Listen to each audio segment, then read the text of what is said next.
वसीम के मरने की खबर पूरे गांव में फैल जाती है और सबके अंदर एक खौफ पैदा हो जाता है, लेकिन किसी को उसका कारण पता नहीं होता।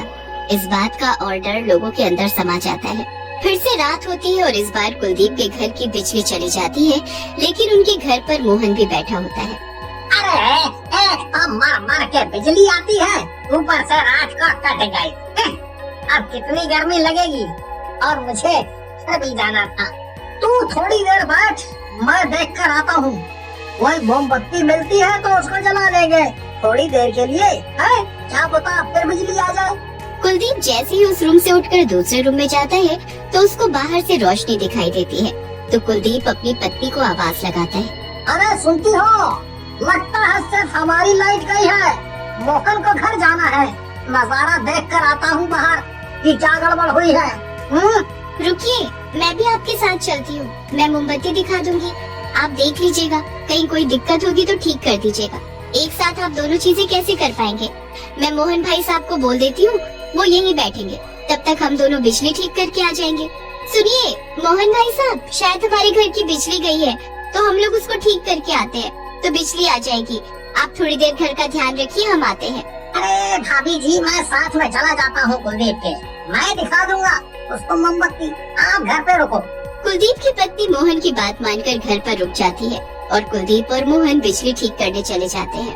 तार तो सारी ठीक है, तो फिर बिजली क्यों नहीं आ रही? और बाकी लोगों की तो आ रही है। शायद वोल्टेज कम होगा। चल, थोड़ी देर में आ जाएगी। अरे ये क्या है?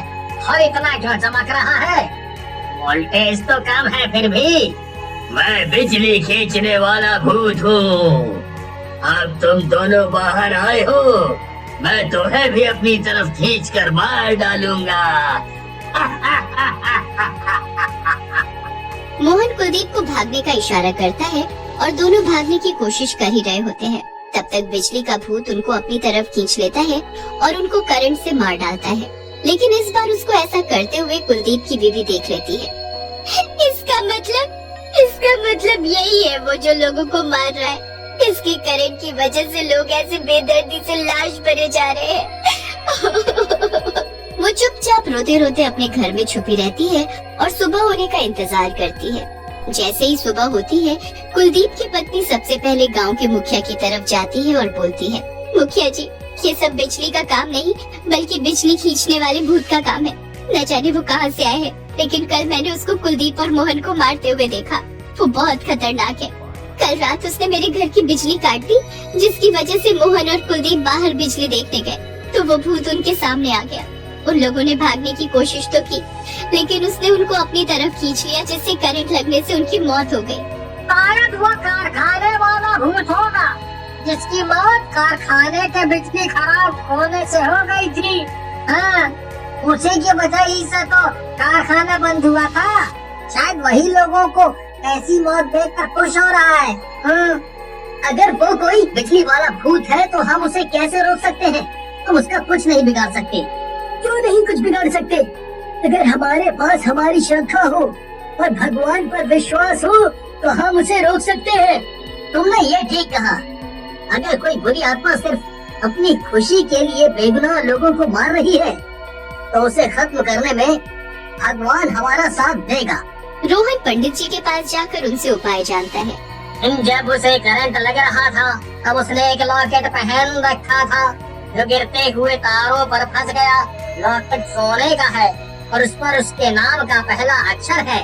इसे तोड़ने पर ही वह कमजोर हो जाएगा। बाद में उसके लॉकेट को तुम लोग तेजाब में डालकर गला देना। ठीक है पंडित जी, तो मैं अभी जाकर उसको ले आता हूँ। रोहन कारखाने के लिए निकल जाता है और लॉकेट लेकर गांव पहुंचता है। तभी एक गांव वाले की बिजली चली जाती है। वो सबको इकट्ठा करके बुला लेता है। जाकर कोई जल्दी से तेजाब ले आए ताकि मैं उस लॉकेट को तोड़कर इसी तेजाब में डालकर गला दूं। रोहन 3 बार उस मरने वाले का नाम लिखकर उसके लॉकेट को तोड़ देता है और उसे तेजाब में गला देता है। सभी के घर की लाइट आ जाती है और एक चिंगारी के साथ वो भूत वहाँ से